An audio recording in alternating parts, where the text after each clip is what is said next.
मित्रों नमस्कार। आप देख रहे हैं उद्योग टीवी और मैं हूं आपके समक्ष प्रकाश चंद जैन।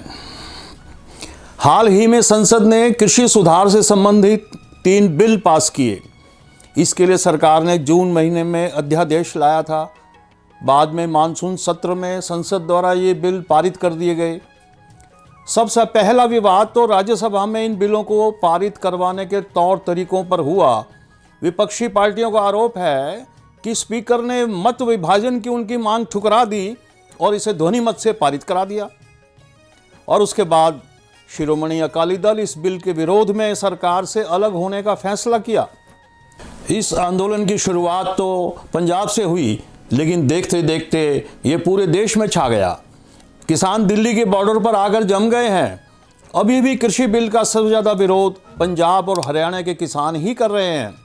एक तरफ सरकार है जो कह रही है कि ये बिल किसानों के हित के लिए है।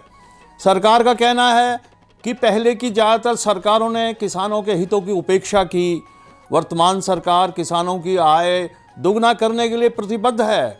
सरकार का ये मानना है कि कृषि बिल से सबसे ज़्यादा फायदा छोटे किसानों को होगा। वैसे किसान जो असंगठित भी हैं और शोषित भी हैं, सरकार उनकी स्थिति में सुधार लाना चाहती है। तो क्या इस बिल का विरोध करने वाले सभी बड़े किसान हैं? क्या छोटे किसानों को इस सुधार से सिर्फ फायदा ही होना है? क्या ये आरोप बिल्कुल निराधार हैं कि इन कृषि बिलों से किसानों का कम और बड़े कारोबारियों का ज़्यादा फायदा होगा? इन सभी मुद्दों पर चर्चा करने से पहले आइए हम जानते हैं कि दरअसल ये कृषि बिल हैं क्या। पहला बिल है the farmers produce trade and commerce promotion and facilitation 2020। इस कानून के मुताबिक किसान अपनी उपज एपीएमसी यानी एग्रीकल्चर प्रोड्यूस मार्केट कमेटी की ओर से अधिसूचित मंडियों से बाहर बिना दूसरे राज्यों का टैक्स दिए बेच सकते हैं। दूसरा कानून है farmers empowerment and protection agreement on price assurance and farmer service कानून 2020। इसके अनुसार किसान अनुबंध वाली खेती कर सकते हैं और सीधे उसकी मार्केटिंग कर सकते हैं। तीसरा कानून है एसेंशियल कमोडिटीज अमेंडमेंट कानून 2020। इसमें उत्पादन स्टोरेज के अलावा अनाज, दाल, खाने का तेल, प्याज की बिक्री को सीधे फ्री कर दिया गया है। केंद्र सरकार इन तीनों बिलों को कृषि सुधार की दिशा में एक बड़ा कदम मान रही है। मोदी सरकार किसानों से पहले ये वादा कर चुकी है कि वो किसानों की आय 2022 तक दोगुनी कर देगी। कई विशेषज्ञों का कहना है कि 90 के दशक से चले आ रहे आर्थिक सुधारों से कृषि पूरी तरह से अप्रभावित रही है। इसलिए अब समय आ गया है कि कृषि क्षेत्र में भी सुधार किए जाएं। उनका कहना है कि पुराने कानूनों को बदलकर नए कानून लाए जाएं, ताकि न सिर्फ भारतीय कृषि की तरक्की हो, बल्कि इस पर निर्भर किसानों का जीवन भी सुख में बन सके। अब सवाल ये उठता है कि जब ये कानून किसानों के पक्ष में है, तो फिर किसान क्यों इसके विरोध में खड़े हैं? इन कानूनों का सबसे ज़्यादा विरोध पंजाब के किसान ही क्यों कर रहे हैं? क्या सरकार ने ये बिल पास करवाने में जल्दबाजी दिखाई है? क्या सरकार अपनी बात किसानों को समझा पाने में नाकामयाब रही है, या फिर किसानों ने सरकार द्वारा की गई कोशिश को नकार दिया है और अपनी जिद पर अड़ गए हैं? कितना जायज़ है किसानों का विरोध? किसानों का मानना है कि यह विधेयक धीरे धीरे एग्रीकल्चर प्रोड्यूस मार्केट कमेटी यानी आम भाषा में कहें तो मंडियों को ख़त्म कर देगा, जबकि सरकार का कहना है कि नए कानून कृषि मंडी को ख़त्म नहीं करेंगी। अब किसान अपनी उपज एग्रीकल्चर प्रोड्यूस मार्केट कमेटी की ओर से अधिसूचित मंडियों से बाहर भी बेच सकेंगे। वे अपना बिल बिना दूसरे राज्यों का टैक्स दिए हुए भी बेच सकेंगे। किसानों को सरकार के आश्वासन पर भरोसा नहीं है। पंजाब में बार बार बीएसएनएल और जियो का उदाहरण दिया जाता है। जैसे जियो के आने के बाद सरकारी बीएसएनएल पूरी तरह से बर्बाद हो गया। किसान आशंकित हैं कि नए कानून से ठीक उसी तरह वर्तमान कृषि मंडियां खत्म हो जाएंगी और उनके पास अपनी उपज बड़े बड़े व्यापारियों को बेचने के अलावा कोई विकल्प नहीं बचेगा। बड़े व्यापारी पहले रिलायंस जियो की तरह अपना कारोबार बढ़ाएंगे और उसके बाद शोषण करना शुरू कर देंगे। किसानों को लगता है कि ये बिल किसानों से ज़्यादा कारपोरेट सेक्टर को मजबूत करेगा। कृषि का नियंत्रण किसानों के हाथों से छीन करके बड़े बड़ी कंपनियों के हाथों में आ जाएगा। सरकार बार बार आश्वासन दे चुकी है कि न्यूनतम समर्थन मूल्य को खत्म नहीं करने जा रही। खुद प्रधानमंत्री नरेंद्र मोदी जी कई बार ये बात कह चुके हैं कि सरकार न्यूनतम समर्थन मूल्य को समाप्त नहीं कर रही और न ही सरकारी खरीद को बंद कर रही है।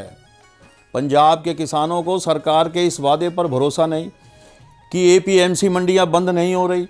सरकार के इस भरोसे पर किसानों, खासकर पंजाब के किसानों को तो बिल्कुल भरोसा नहीं है। सरकार ऐसी व्यवस्था कर रही है जिसमें किसान निजी खरीदार को अच्छे दामों में अपनी फसल बेच सके। किसानों का दूसरा बड़ा डर ये है कि धीरे धीरे सरकार द्वारा दिए जा रहे न्यूनतम समर्थन मूल्य अप्रासंगिक हो जाएंगे।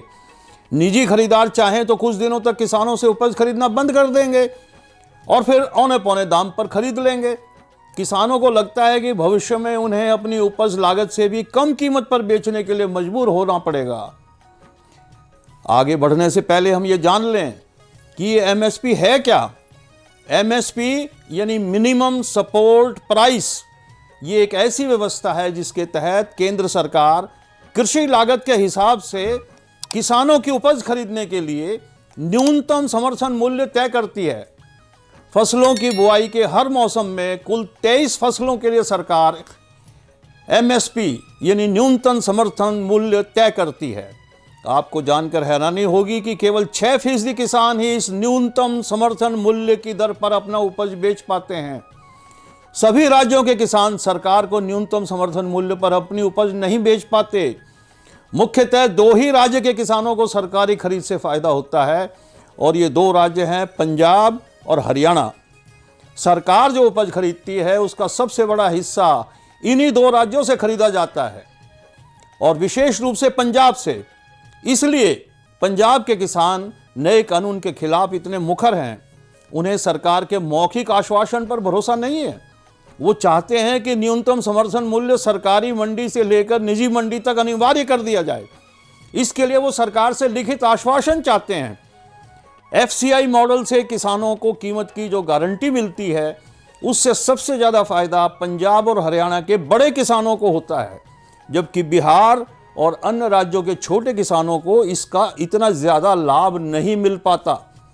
क्योंकि इस कार्यक्रम से सिर्फ पंजाब और हरियाणा के किसानों को ही फायदा होता है, इसलिए यहाँ के किसान उन फसलों के पैदावार करने में दिलचस्पी दिखाते हैं जिसे सरकार किसानों से खरीदती है। सरकार ज़्यादातर गेहूं और चावल खरीदती है। इसके बाद इस अनाज को सरकारी राशन की दुकानों के माध्यम से गरीबी रेखा से नीचे जीने वाले लोगों के बीच वितरित कर दिया जाता है। पंजाब और हरियाणा के किसान इसलिए गेहूं और चावल की ही मुख्य रूप से खेती करते हैं। इसका यह दुष्प्रभाव पड़ा है कि इन राज्यों में भूजल की स्थिति लगातार गिरती जा रही है। अब सवाल ये उठता है कि क्या अन्य उपाय नहीं है जिससे सरकारी खरीद को न्यूनतम समर्थन मूल्य को ज़्यादा प्रभावी बनाया जा सके। पंजाब के किसानों को चावल और गेहूं के अलावा अन्य फसलों की पैदावार के लिए भी प्रेरित किया जाना चाहिए। पंजाब और हरियाणा में एपीएमसी सिस्टम पर सबसे ज़्यादा निवेश किया गया है। इन्हीं 2 राज्यों में मंडियां सबसे ज़्यादा विकसित हैं। इनका बढ़िया नेटवर्क यहाँ बना हुआ है। क्या सरकार को ऐसा ही नेटवर्क अन्य राज्यों में नहीं बनाना चाहिए था, ताकि बिहार, उत्तर प्रदेश, पश्चिमी बंगाल जैसे राज्यों के किसान भी वैसी ही तरक्की कर पाते जैसी तरक्की पंजाब और हरियाणा के किसानों ने की है।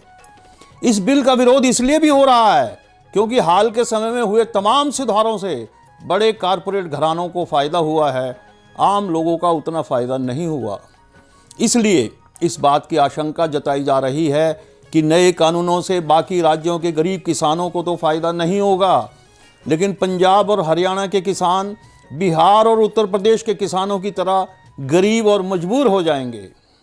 सरकार का ये मानना है और सरकार बार बार ये कह भी रही है कि कुछ धनाढ्य और संगठित किसानों के विरोध की वजह से गरीब और असंगठित किसानों के हितों की बलि नहीं चढ़ाई जा सकती। एक मंत्री का विवादास्पद बयान भी आ चुका है कि विरोध करने वाले लोग किसान जैसे नहीं दिखते। क्या उत्तर प्रदेश और बिहार के किसान जो गरीब हैं किसान जैसे दिखते हैं? क्या कृषि मजदूरों के हित की बात ये कानून कर रहा है? बिल चाहे जिसके पक्ष में हो, सरकार उन किसानों, उस राज्य की अनदेखी नहीं कर सकती जिसने इस देश में हरित क्रांति की थी। सरकार को बीच का रास्ता निकालना ही होगा। ऐसा रास्ता जिससे छोटे किसानों का भी फायदा हो और बड़े किसान भी अपनी खुशहाली बरकरार रख पाएं। सरकार के लिए सबक है कि कोई बड़ा सुधार बिना लोगों से संवाद स्थापित किए नहीं हो सकता। लोकतंत्र का मतलब सिर्फ चुनाव और संसद में बहुमत ही नहीं होता, लोगों से संवाद स्थापित करना भी होता है। इस समय की बहुत बड़ी ज़रूरत है कि कोई बीच का रास्ता निकले और किसान सड़कों पर से हटें, वहाँ हो जहाँ उनका रहना इस देश के लिए और खुद किसानों के लिए ज़रूरी है। किसी भी देश की आत्मा को सड़कों पर लगातार लंबे समय तक देखना बहुत दिनों तक बर्दाश्त नहीं किया जा सकता। विपक्ष, जनता और सरकार को आपस में बातचीत कर इसका समाधान निकालना चाहिए। हम किसानों से भी अपेक्षा करते हैं कि वे विभिन्न हाईवेज को छोड़ करके जो उन्होंने दिल्ली के चारों तरफ से पूरी अर्थव्यवस्था को जाम किया है, उसकी बजाय प्रजातंत्र के अधिकारों का इस्तेमाल करते हुए वे रामलीला मैदान से, जंतर मंतर से या बुराड़ी के पार्क से अपने इस आंदोलन को अंजाम दें और आम आदमी को जो भारी परेशानी बर्दाश्त करनी पड़ रही है और जो अर्थव्यवस्था का गला घुट रहा है, उससे आम आदमी को निजात दें, ताकि दोनों ही पक्षों को इससे लाभ हो सके, देश आगे बढ़े।